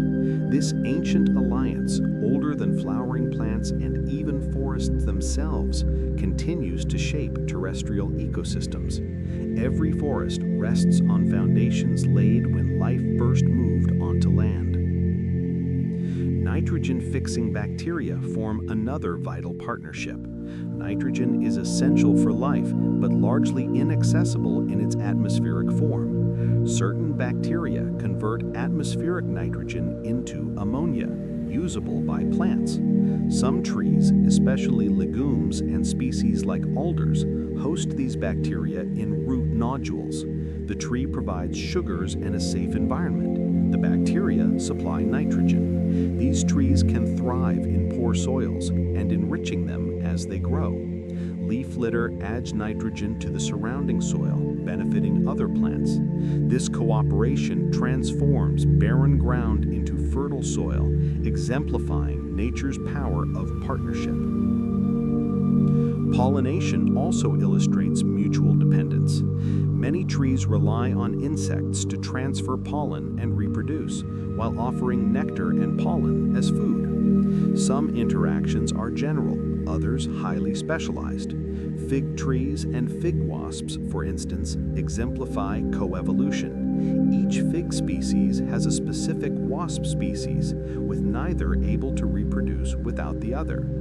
Flowers evolve colors, scents, and shapes to attract pollinators, while insects evolve features to access nectar. Witnessing a bee visiting a flower is observing a relationship refined over countless generations. Forests rely on these partnerships. Without pollinators, many trees could not reproduce, and without flowering trees, many insects could not survive. Seed dispersal is another collaboration. Trees cannot move, yet seedlings must establish away from the parent. Animals solve this problem. Birds eat fruits and excrete seeds far from the parent. Squirrels cache nuts and forget some, inadvertently planting future forests. Bears, deer, and other mammals spread seeds through their droppings. Some seeds attach to fur, traveling with passing animals. These dispersal relationships benefit both partners. Animals gain nutrition, and trees ensure their offspring find suitable sites. Some trees time fruiting to coincide with bird migrations. Others produce heavy nuts that squirrels store, shaping forest composition over generations. Beneath the soil, tree roots extend far beyond the canopy. While the canopy defines visible space, roots often spread horizontally well past the drip line. Neighboring tree roots intertwine, forming dense underground networks, connecting trees in hidden ways that sustain and stabilize the forest ecosystem. Where you can direct a voice, create realistic dialogue, and so much more. Edit these placeholders to get started. In some cases, a tree's roots extend 2 or 3 times wider than its canopy, searching for water and nutrients. This extensive root system anchors the tree, preventing it from being toppled by wind, while connecting it to resources over a broad area. Roots also link trees to one another, both physically and through mycorrhizal networks. When roots of different trees touch, they may graft together, sharing water and nutrients. Combined with fungal connections, this creates a forest in which trees are not isolated individuals, but members of an underground community. Resources flow through this network, supporting trees in need and binding the forest together. What we see above ground is only half the story. Below lies a hidden, vital world of roots and fungi, the true foundation of the forest.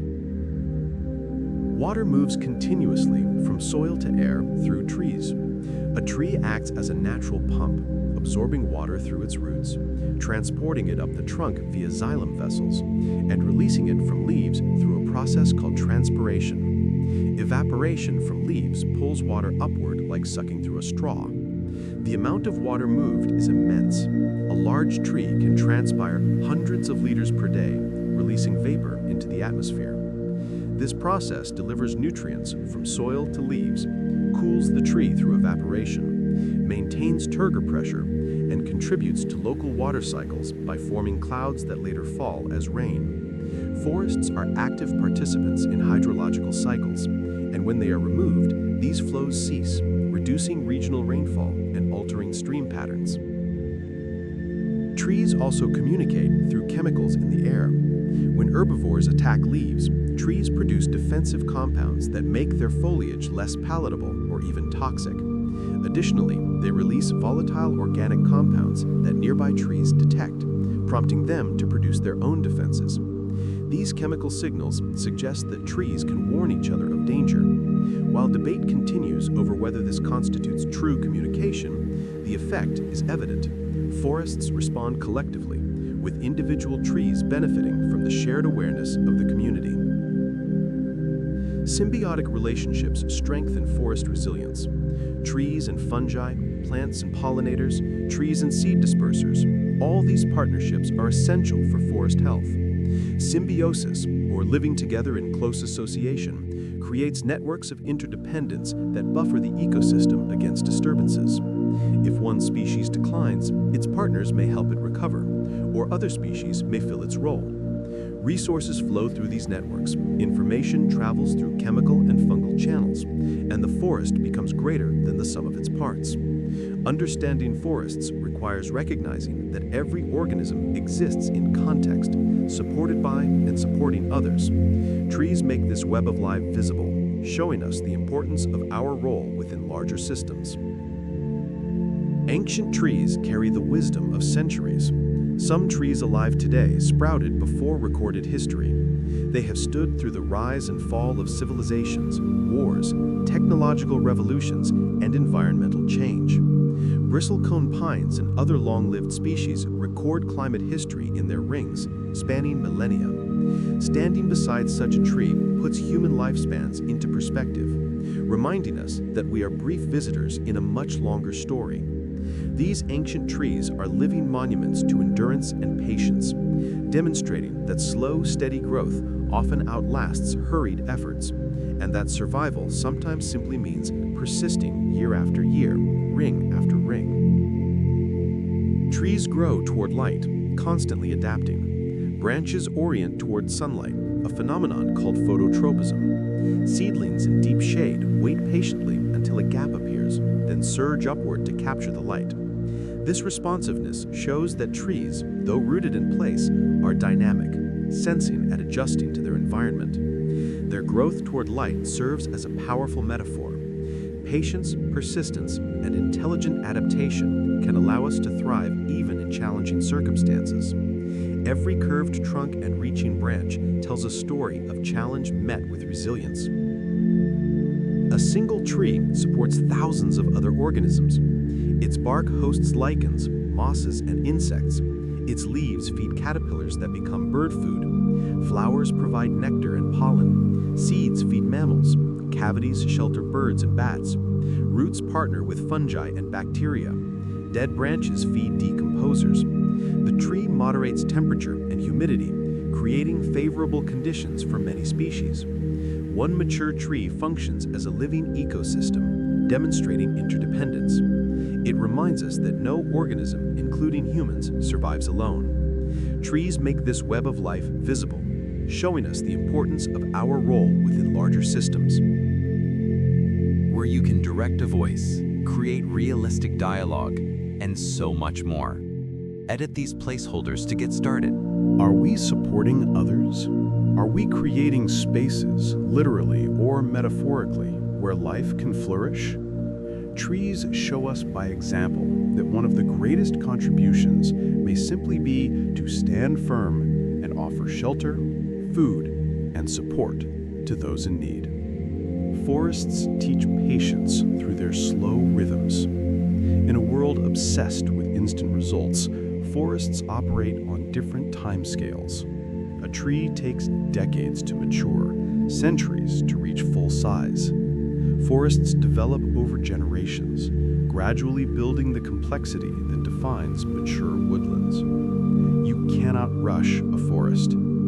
Planting trees is only the first step. Time must pass before they form the structure and relationships that make a forest resilient. This slow pace may frustrate modern sensibilities, but it teaches an essential lesson. Real growth, meaningful learning, and enduring strength cannot be hurried. Quick growth produces weak wood, vulnerable to storms, while slow, steady growth builds dense, resilient structures. Life, like forests, rewards patience and consistent effort. Forests develop over generations, gradually building the complexity that defines mature woodlands. You cannot rush a forest. Planting trees is only the first step. Time must pass before they form the structure and relationships that make a forest resilient. This slow pace may frustrate modern sensibilities, but it teaches an essential lesson. Real growth, meaningful learning, and enduring strength cannot be hurried. Quick growth produces weak wood, vulnerable to storms, while slow, steady growth builds dense, resilient structures. Life, like forests, rewards patience and consistent effort. Forests persist by embracing change and loss. Trees die, creating gaps. Fires clear deadwood. Storms topple giants. Insects weaken trees. While these disturbances may seem destructive, they are essential to forest health. Each event creates opportunities for renewal, maintaining diversity and resilience. The forest does not resist change, it flows with it. Fallen trees become nurse logs. Burned forests regenerate more diverse than before. Nothing is wasted, everything transforms. This perspective does not deny the reality of loss, but frames it as part of a larger cycle, where death and life are partners, not enemies. Climate change is reshaping forests worldwide. While forests have survived past climate shifts, the current rate of warming is unprecedented. Temperature changes shift species ranges. Cold-adapted trees decline in southern parts of their range while expanding northward. Droughts stress trees, increasing vulnerability to pests and disease, while warmer winters allow insects to survive in previously inhospitable areas. Some forests are adapting, changing species composition, while others may be lost entirely, replaced by grasslands or new forest types. Human activities, such as habitat fragmentation, further complicate forest adaptation. The forests we love may look very different in coming decades, teaching hard lessons about the consequences of rapid environmental change. Protected areas preserve forests for future generations. National parks, wilderness areas, nature reserves, and indigenous territories safeguard forests from clearing and logging. These areas protect biodiversity, maintain watersheds, store carbon, and provide spaces for people to experience nature. Protection alone is not enough. Forests also require active stewardship. Climate change, invasive species, and pollution reach beyond boundaries. Combining scientific knowledge with traditional stewardship, as practiced by indigenous peoples for thousands of years, is essential for maintaining healthy forests. Reforestation can help restore damaged landscapes. Planting trees on cleared land can restore ecological function and sequester carbon. But successful reforestation requires planting species suited to the site, protecting young trees from competition and herbivory, and allowing time for relationships and structure to develop. Mixed plantings of native species generally outperform monocultures, creating more resilient and diverse forests. Often the most effective approach is assisted natural regeneration, removing barriers and letting nature do much of the work. Forests cannot be built like buildings. They are living systems shaped by time and interactions. Restoration demands humility, acknowledging that nature knows best how to rebuild itself. Urban forests are vital in cities. Street trees, parks, and backyard forests provide benefits far exceeding their footprint. They cool urban heat islands, shade buildings, reduce energy use, filter air pollution, absorb stormwater, and provide habitat for wildlife. Studies show that tree-rich neighborhoods experience lower crime rates, better mental health, and stronger communities. Urban forests are critical infrastructure, delivering services that would cost billions to replace with technology. Expanding urban forests is increasingly recognized as essential for livable cities in a warming world. Yet urban conditions are challenging. Compacted soil, limited root space, pollution, heat, and drought threaten tree health. Urban foresters are developing strategies to help trees thrive under these harsh conditions. From improved planting techniques to choosing stress-tolerant species, the goal is not to replicate natural forests, but to create resilient urban forest communities that provide the greatest benefits. As cities grow, urban forests become many people's primary connection to nature. Ensuring every neighborhood has trees is not just an environmental necessity, it is also a matter of justice. Indigenous knowledge holds crucial lessons for sustainable forest management. Long before modern forestry, indigenous peoples tended forests with care, using practices like selective harvesting, controlled burning, and protection of sacred groves.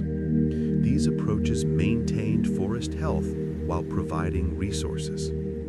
Over millennia, this knowledge has been preserved in stories, traditions, and deep connections to specific places. Today, science increasingly recognizes its value. Forests managed by indigenous communities often host higher biodiversity and store more carbon than many protected areas. Respecting indigenous rights and integrating traditional ecological knowledge is both ethical and practical.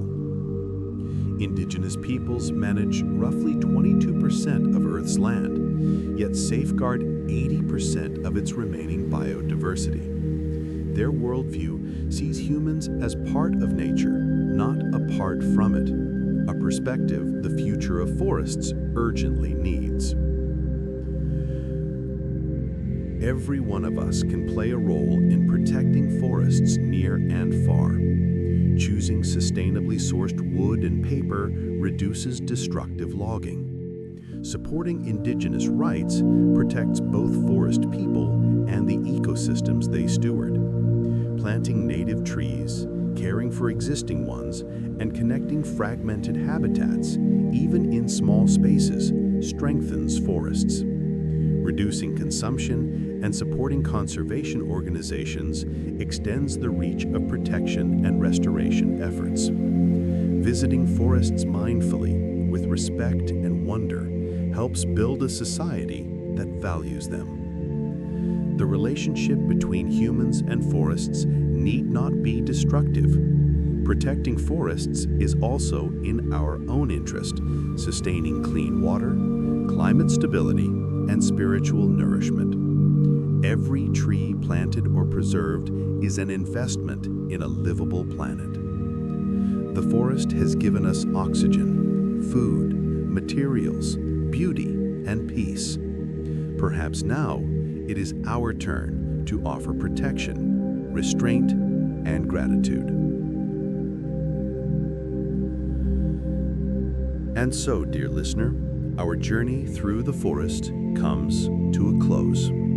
From ancient trees that have stood for millennia to the tiniest fundal threads weaving through soil, from the dawn chorus of birds to the silent work of decomposers, from spring wildflowers to autumn's golden fall, we have walked together through a world of growth, death, renewal, connection, and community. The forest has shared its lessons. Patience has power. Cooperation strengthens survival. Change sustains endurance, and every ending becomes a beginning. It has shown us the partnerships between species and the intricate webs binding all life. It has offered sights and sounds that soothe the nervous system, reconnecting us to rhythms far beyond our daily concerns. The forest is teacher, healer, and refuge, asking nothing but offering everything. As you rest, let these words fade into the background. Imagine yourself in a forest, real or imagined. Feel the soft earth beneath you, cushioned with years of fallen leaves. Smell the rich scent of soil and growth. Hear the whispering wind through branches, the distant call of a bird, the gentle rustle of small creatures going about their lives. See dappled light filtering through the canopy, dancing across bark and fern. The forest is patient. It will wait for your visit. It will welcome you, asking nothing, offering everything. Its trees stand ready to shelter you. Its paths await your footsteps. Its peace is ready to enter your heart. Time here moves differently, measured in seasons and growth rings rather than hours and minutes. In this timeless place, you can rest. Let your breathing slow to match the rhythm of the forest, deep and easy, like sap moving through xylem, roots drawing moisture, leaves breathing in sunlight and releasing oxygen. You are part of this exchange, connected to every tree, plant, and organism that has ever photosynthesized. You are family to the forest, more intimately connected than you may realize. As you drift toward sleep, imagine yourself becoming part of the forest. Your body is supported by the earth, rooted like a tree. Your mind expands outward like branches, safe and free. The forest has endured storms, seasons, and centuries. It will endure this night with you. Let it carry you. Let its patience slow your thoughts. Let the darkness comfort rather than frighten, a gentle blanket for rest. Let the forest's sounds become your lullaby, the oldest music humans have known. You are returning to something ancient, a memory older than written history, a world where your ancestors slept beneath leaves and awoke to birdsong. You are home. The forest asks nothing more tonight but this: rest. Sleep deeply. Dream of green growth if you dream at all. Know that somewhere, forests stand in darkness, quietly breathing, holding space, waiting for light. They teach by example. Sometimes survival is simply to endure, to stand firm, to grow steadily toward the light. Close your eyes. Feel your body solid and real like a tree trunk. Feel your breath rise and fall, constant as wind through leaves. You are part of the cycle, part of the community, part of the ancient pattern of life flowing through forests and through you. In this moment, there is nothing you need to do, nowhere you need to be. You are exactly where you should be. The forest watches over you as it has watched over countless others. Its presence is blessing and benediction, grace offered freely. Receive it now. Let it fill you with peace, ease worry, and calm restless thoughts. The forest knows you need rest, and it offers its eternal restfulness as a gift. Sleep now, beneath the sheltering trees of imagination and memory.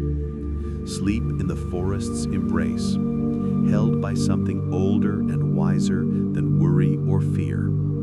Sleep deeply and peacefully, knowing you are part of something vast and beautiful.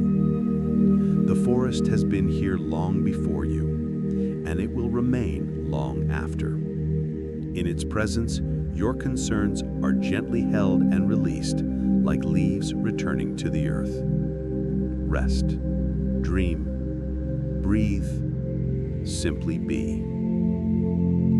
If you are still awake, the forest will wait for your next visit. But if sleep is calling, let go.